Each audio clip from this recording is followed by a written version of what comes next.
إن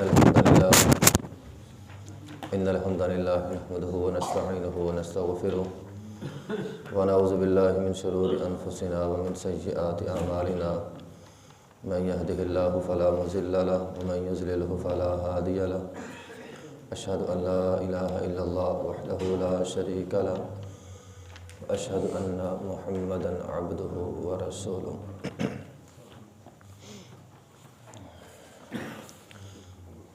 یہ صفحہ نمبر ہے 83 اور آیت نمبر ہے 134. اعوذ باللہ من الشیطان الرجیم. بسم اللہ الرحمن الرحیم. تلک امۃ قد خلت لہا ما کسبت وَلَكُمْ مَا كَسَبْتُمْ وَلَا تُسْأَلُونَ عَمَّا كَانُوا يَعْمَلُونَ. تِلْكَ أُمَّةٌ، یہ ایک امت ہے، یہ ایک گروہ ہے، یہ ایک جماعت ہے. قد خلت، جو گزر چکی ہے. لہا ما کسبت، اس کے لیے وہی ہے جو اس نے کیا، جو اس نے کمایا. وَلَكُمْ مَا كَسَبْتُمْ، اور تمہارے لیے وہ ہوگا جو تم کماؤ گے، جو تم کرو گے. وَلَا تُسْأَلُونَ، اور نہیں تم سے سوال کیا جائے گا. عَمَّا، ان چیزوں کے بارے میں. كَانُوا يَعْمَلُونَ، جو وہ عمل کرتے تھے. تِلْكَ أُمَّةٌ قَدْ خَلَتْ لَهَا مَا كَسَبَتْ وَلَكُمْ مَا كَسَبْتُمْ. آدمی جو کماتا ہے وہی اس کو ملے گا. کسی کا کسی جماعت کے ساتھ تعلق ہونا، کسی کا کسی علاقے کے ساتھ تعلق ہونا، کسی کا کسی بڑی شخصیت کی طرف نسبت کا ہونا اسے کوئی فائدہ نہیں دے گا. کسی کا سید ہونا کل قیامت کے دن اسے کوئی فائدہ نہیں دے گا. ہمارے معاشرے میں لوگ اپنے آپ کو سید کہہ لیتے ہیں اور سمجھتے ہیں ٹھیک ہے ہم تو جانتی ہیں.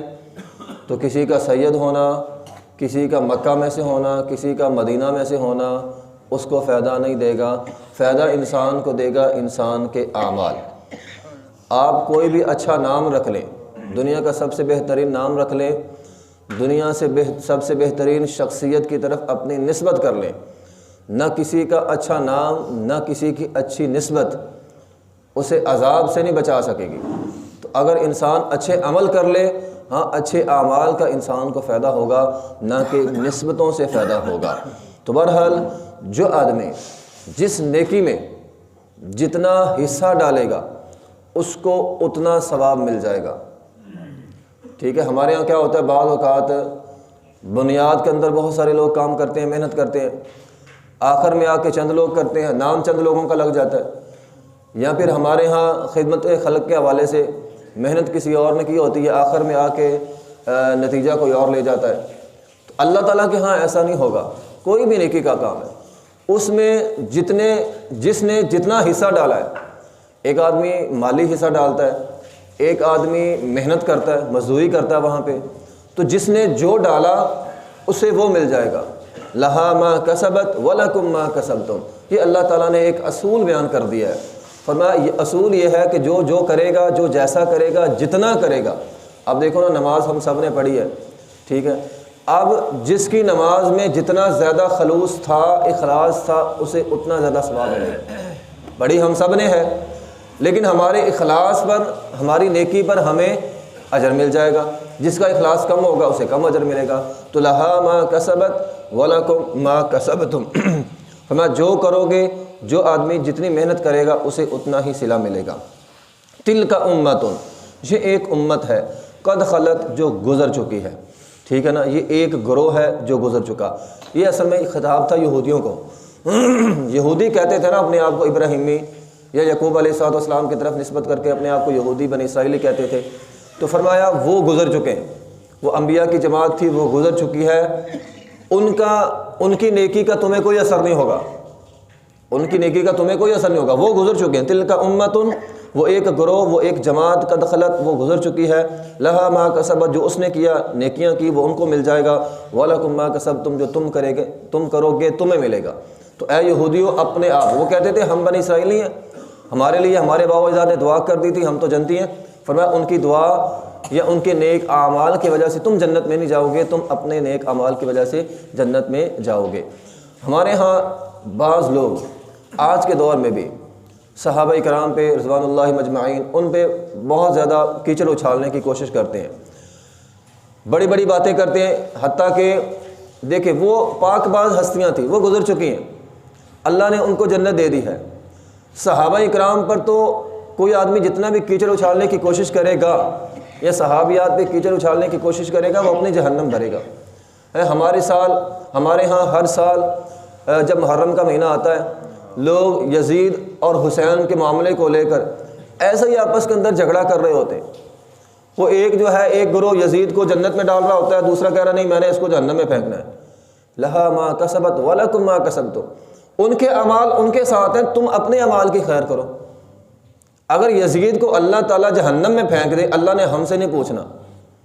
اگر اللہ تعالیٰ یزید شاید اس نے توبہ کی ہو، اگر اس کی توبہ پر اسے جنت میں جانے کا حکم دے دے تو کیا ہم روک سکتے ہیں؟ وہ خالق ہے، وہ مالک ہے، وہ کسی کو جہنم میں پھینکے، وہ کسی کو جنت دے، اس نے ہم سے سوال نہیں کرنا۔ وَلَكُمْ مَا كَسَبْتُمْ، ہم سے وہ سوال ہوگا جو ہم نے کرنا ہے، ٹھیک ہے نا۔ تو آج تِلْكَ أُمَّةٌ، وہ ایک گروہ ہے، وہ چلا گیا ہے۔ اور آج کے اس موجودہ زمانے میں یہ ابھی سوشل میڈیا پہ خبر چل رہی ہے، وہ ایک آدمی تھا، ایک سیاستدان ہے، وہ مشہور بھی ایک جملے سے ہوا تھا، اب اس نے ایک اور جملہ بول دیا، وہ کہتا ہے کہ مریم نواز لوگوں کا خون ایسے چوستی ہے جیسے ہندا۔ اب ہندا رضی اللہ تعالیٰ عنہا ایک صحابیہ ہیں، آج کے دور کا کوئی بھی سیاستدان ہو، کوئی جیسا بھی ہو، ہم ان کو صحابہ یا صحابیات سے تشبیہ کیوں دیتے؟ اگر کوئی برا عمل بھی کرتا ہے تو ہم صحابہ کرام کی گستاخی بھی آ جاتے ہیں، اگر برا ایک بندے نے کیا ہے گستاخی ہم صحابہ کی کر رہے ہیں۔ اب ہندا علیہ الصلوۃ والسلام پہ جملہ بولا، ہندا رضی اللہ تعالیٰ عنہ پہ اس نے جملہ بولا ہے، اسے اتنا نہیں پتا کہ وہ مسلمان ہو چکی تھی، اس نے حالت کفر میں جو بھی گناہ کیے۔ یہ اسلام کا ایک اصول ہے کہ جو بندہ مسلمان ہو جائے نا، کلمہ پڑھ لے، لا الہ الا اللہ محمد رسول اللہ پڑھ لے، اللہ تعالیٰ اس کے سابقہ سارے گناہ معاف کر دیتا ہے، چاہے جتنے مرضی بڑے بڑے گناہ کیے ہوں۔ اب خالد بن ولید رضی اللہ تعالیٰ عنہ، اب جنگ احد کا پاسا پلٹنے والے خالد بن ولید تھے جو حالت کفر میں تھے، ٹھیک ہے، لیکن جب وہ مسلمان ہوئے وہ اسلام کے بھی جرنیل بن گئے۔ کتنے غزوات، کتنی جنگیں خالد بن ولید رضی اللہ تعالیٰ عنہ لڑی ہیں اور جیتی بھی ہیں، اسلام کو اللہ کے فتح کر کے دیے ہیں۔ اب ان کی دور جاہلیت کی کوئی بات لے کر ہم ان پر طنز شروع کر دیں تو یہ گویا صحابہ کرام کی گستاخی ہے۔ اور خاص طور پہ ہند، یہ عربی کے اندر ہند ہوتا ہے، ہم اردو کے اندر اس کو ہندا پڑھتے ہیں۔ وہ تو نبی علیہ الصلوۃ والسلام کی ساس تھی، رشتہ ہے آپ کا ان کے ساتھ، وہ ابو سفیان کی بیوی تھی، وہ ایک عظیم مجاہد، عظیم جرنیل کی ماں تھی، معاویہ رضی اللہ تعالیٰ عنہ، جنہوں نے تقریباً آدھی دنیا پہ اسلام کا پرچم لہرایا۔ اصل میں ان کو مسئلہ یہ ہے، اصل میں بعض لوگوں کو اس ہمارے ملک میں بھی بعض لوگوں کو مسئلہ ہے بنو امیہ سے، وہ تو کوئی نہ کوئی بہانہ تلاشتے ہیں، بہانہ ملے اور ہم بنو امیہ پہ کیچڑ اچھال دیں، خواہ وہ معاویہ رضی اللہ تعالیٰ عنہ، خواہ وہ ان کی والدہ ہو ہندا رضی اللہ تعالیٰ عنہ، خواہ ان کے باپ ہو یا ان کے خاندان میں سے کوئی بھی آدمی ہو، لوگ تو موقع تلاشتے ہیں۔ لیکن محترم بھائیوں، صحابیات میں یہ تو پچھلے دنوں میں ایک بل بھی پاس ہوا تھا کہ صحابہ کرام کی گستاخی یا صحابیات کی گستاخی کرنے والے کو سزا دی جائے گی، لیکن ہمارے ملک کی یہ بدقسمتی ہے کہ وہ بل ابھی تک پڑا ہوا ہے، وہ کمیٹی کو بھیج دیا گیا تھا، ابھی تک اس پر صدر کے دستخط ہی نہیں ہوئے، ورنہ آج اس ملک میں ایسی جسارت کرنے کی کوئی ہمت ہی نہ کرے۔ ان کو ہمت اس لیے ہوتی ہے کہ ہمارے ملک میں کوئی خاص قانون تو ہے نہیں، ایک بنا تھا ابھی اس پر دستخط نہیں ہوئے۔ تو ہمارے ملک میں ایسا قانون ہونا چاہیے کہ کوئی بھی آدمی اپنی ذاتی دشمنی یا اپنی سیاسی دشمنی کو صحابیات پہ مت لے کر جائے، نہ صحابہ کرام کی گستاخی کرے۔ تو ہند رضی اللہ تعالیٰ عنہا نبی علیہ الصلوۃ والسلام کی ساس ہے، اور آپ نے اپنے سسرالی رشتہ داروں کا بھی خیال رکھا ہے۔ وہ پچھلے دنوں میں ایک حدیث سنائی تھی عصر کے درس میں، نبی علیہ الصلوۃ والسلام نے فرمایا تھا ایک علاقہ تم عنقریب فتح کرو گے جس میں قرات کا لفظ عام بولا جاتا ہے، تو وہ علاقہ مصر کا علاقہ تھا۔ نبی علیہ الصلوۃ والسلام نے فرمایا تھا اگر تم وہ علاقہ فتح کر لو فاستوصوا بأہلھا خیرا، ان کے رہنے والوں کے ساتھ فرمایا اچھا سلوک کرنا، ان کے رہنے والوں کے ساتھ اچھا سلوک کرنا، اور ساتھ وجہ بھی بتلا دی، فرمایا ان لہم ذمہ، اس لیے کہ ان پر ہمارا حق ہے، ورحمہ، اور ہماری رشتہ داری ہے، وصہرن، اور ہماری سسرالی رشتہ داری ہے۔ اب مصر والوں کے ساتھ ہماری کیا سسرالی رشتہ داری تھی؟ ہماری ان کے ساتھ سسرالی رشتہ داری یہ ہے کہ وہ نبی علیہ السلام کے جو باپ تھے ابراہیم علیہ السلام، ان کے بیٹے تھے اسماعیل علیہ السلام، تو نبی علیہ السلام کی نسبت اسماعیل علیہ السلام کی طرف تھی، تو اسماعیل علیہ السلام کی جو والدہ تھی ہاجرہ علیہم السلام، وہ مصر سے تھیں، تو نبی علیہ السلام نے اپنے آباء و اجداد کا جو سسرالی رشتہ تھا نا اس کا بھی خیال رکھا ہے، تو کیا نبی علیہ السلام اپنی ساس کا خیال نہیں رکھیں گے؟ اور پھر ہند رضی اللہ تعالیٰ نے، یہ وہ صحابیاں فتح مکہ کے موقع پہ مسلمان ہوئی تھیں، جب یہ مسلمان ہوئی نبی علیہ السلام کے پاس آئیں اور آ کر کہا اللہ کے رسول صلی اللہ علیہ وسلم، اسلام سے قبل آپ کا گھرانہ مجھے نعوذ باللہ سب سے ذلیل لگتا تھا، لیکن اب میں نے کلمہ پڑھ لیا، واللہ اللہ کی قسم آپ کا گھرانہ مجھے سب گھرانوں سے زیادہ عزیز ہے۔ نبی علیہ السلام نے آگے سے جواب دیا تھا، اے ہند، پہلے بھی ہماری صورتحال بھی ایسی ہے، اب آپ کا گھرانہ، ہندا کا گھرانہ مجھے سب گھرانوں سے زیادہ عزیز ہے، سب گھرانوں سے زیادہ عزیز ہے۔ نبی علیہ السلام تو یہ فرما رہے ہیں مجھے سب گھرانوں سے زیادہ عزیز ہے، سب گھرانوں سے زیادہ عزت والا لگتا ہے، اور ہم ان پر کیچڑ اچھالیں ہیں۔ وہ مسلمان ہو گئی تھی اور پھر انہوں نے صوم صلاۃ کی پابند تھیں، پھر انہوں نے صدقہ خیرات بہت زیادہ کرتی تھی۔ ان کے حوالے سے حدیث ہے، نبی علیہ السلام کے پاس آئیں اور آ کر کہا، اے اللہ کے رسول، میرا جو خاوند ہے نا ابو سفیان، وہ کنجوس ہے، وہ مال نہیں خرچ کرتا، تو کیا اس کے مال میں سے میں خرچ کروں؟ نبی علیہ السلام نے فرمایا ہاں، لیکن دستور کے مطابق، زیادہ نہیں، جو عام روٹین میں عورت کو حق ہوتا ہے خاوند کے مال میں سے وہ تھوڑا لے سکتی ہے، اتنا لے کر تو صدقہ کر سکتی ہے، زیادہ نہیں۔ تو بہرحال وہ صدقہ خیرات کرنے والی صحابیہ تھی، اور ہماری ماں ہے نبی علیہ السلام کی ساس، نبی علیہ السلام کی ماں، اور ہماری بھی ماں ہوئی، تو ہم اپنی ماں پر کیوں کیچڑ اچھالیں؟ ان کے ایک گناہ جو انہوں نے دور جاہلیت میں کیا تھا، ٹھیک ہے، مسلمان ہو گئی، مسلمان ہو گئی، نبی علیہ السلام نے شرط رکھی، اے ہند، تو نے مجھ پر اسلام لانے کی شرط یہ ہے۔ پوچھا کون سی شرط؟ کہا شرط یہ ہے کہ تو نے بدکاری نہیں کرنی۔ اب ہند رضی اللہ تعالیٰ فرمانے لگے، اے اللہ کے رسول، کیا کوئی آزاد اور شرف والی عورت بھی بدکاری کرتی ہے؟ یعنی دور جاہلیت میں بھی انہوں نے اپنی عصمت کو پاک صاف رکھا، اور آج چند لوگ بد کردار لوگ جو بعض اوقات ایک جملے کی وجہ سے مشہور ہو جاتے ہیں اور پھر وہ حق سمجھتے ہیں کہ ہم جس پر مرضی بات کر لیں۔ بھی آج کے زمانے کے جس آدمی پر مرضی بات کر لو، صحابہ پہ بات نہ کرو، اور صحابیات کی عزت کا خیال رکھو۔ جو بھی جس نے بھی کلمہ پڑھ لیا نبی علیہ السلام کے زمانے میں، آپ کے چہرے کو دیکھ لیا، وہ صحابی ہے یا صحابیات میں شامل ہے، عورت ہے صحابیات، مرد ہے صحابی ہے، تو ان کو اللہ تعالیٰ نے معاف کر دیا۔ قرآن میں آئے رضی اللہ عنہم ورضوا، اللہ نے ان کے سارے گناہ جو ہیں اسلام سے قبل کیے ہوئے گناہ سارے معاف کر دیے۔ اس لیے انسان کو حیا کرنی چاہیے، شرم کرنی چاہیے، کسی بھی اپنی ذاتی دشمنی یا سیاسی دشمنی کو صحابہ کرام کی طرف نہ لے کر جائیں۔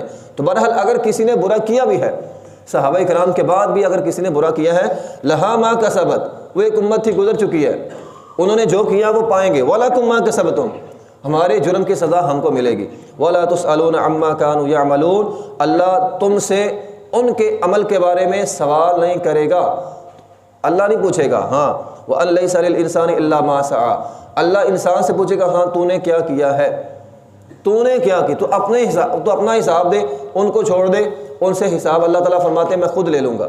قرآن مجید کے اندر ہے قُل لَا تُسْأَلُونَ عَمَّا، اللہ تعالیٰ فرماتے ہیں قُل لَا تُسْأَلُونَ عَمَّا، ہاں جو انہوں نے کیا ان کا آپ سے سوال نہیں کیا جائے گا، وَلَا تُسْأَلُونَ مَا تَعْمَلُونَ، سوال کیا جائے گا تم سے، تم نے کیا کیا ہے، جو انہوں نے کیا وہ ان سے سوال ہوگا، جو تم نے کیا وہ تم سے سوال ہوگا۔ تو قُل لَا تُسْأَلُونَ عَمَّا أَجْرَمْنَا، جو انہوں نے جرم کیا وہ آپ سے نہیں پوچھا جائے گا۔ ایک اور مقام پہ فرمایا من کفر فعلیہ کفر ومن عمل صالحا فلانفسهم یمہدون، جو کفر کرے گا وہ ان سے حساب ہوگا، جو ایمان لائے گا وہ تم سے حساب ہوگا۔ ایک حدیث میں بھی ہے نبی علیہ السلام نے فرمایا جس شخص کو اس کے اعمال نے پیچھے کر دیا، جس شخص کو اس کے اعمال نے پیچھے کر دیا، اس کا حسب، اس کا نسب اسے آگے لے کر نہیں جائے گا۔ جس نے برے عمل کی وجہ سے اللہ تعالیٰ نے فرمایا نا ہاں بھی تو فیل ہو گیا، اب اس کا خاندان جتنا بھی اعلیٰ ہو، جتنا بھی اچھا ہو، وہ بچے گا نہیں۔ اس لیے ہر انسان اپنے عمل پر عمل پائے گا۔ ہاں البتہ اگر کسی نے کسی کو برائی پہ لگایا ہے تو اس کا وہ بھی گناہ ہے، اپنے گناہ کی سزا ملے گی۔ اگر وہ برائی کر رہا ہے تو اس نے برائی پہ لگایا تھا، یہ اس کا اپنا گناہ ہے۔ تو ہر انسان کو اپنے گناہ یا اپنی نیکی کی، یعنی آپ آسان لفظوں میں سمجھیں، نہ نیکی کی وراثت ہے نہ گناہ کی ہے، یہ کوئی ورثہ نہیں ہے۔ کسی کی نیکی ہے وہ وراثت میں نہیں چلے گی آگے، کسی کا گناہ ہے وہ بھی وراثت میں نہیں چلے گا، نہ نیکی وراثت میں چلتی ہے نہ گناہ وراثت میں چلتا ہے۔ تو ہر انسان اپنے عمل کا خود حساب دے گا اللہ تعالیٰ کے ہاں، اس لیے انسان کو اپنے اعمال کی فکر کرنی چاہیے، نہ کہ ہم دوسروں پہ طعن و تشنیع کرتے رہیں۔ وآخر دعوانا الحمدللہ رب العالمین۔ محترم بھائیوں،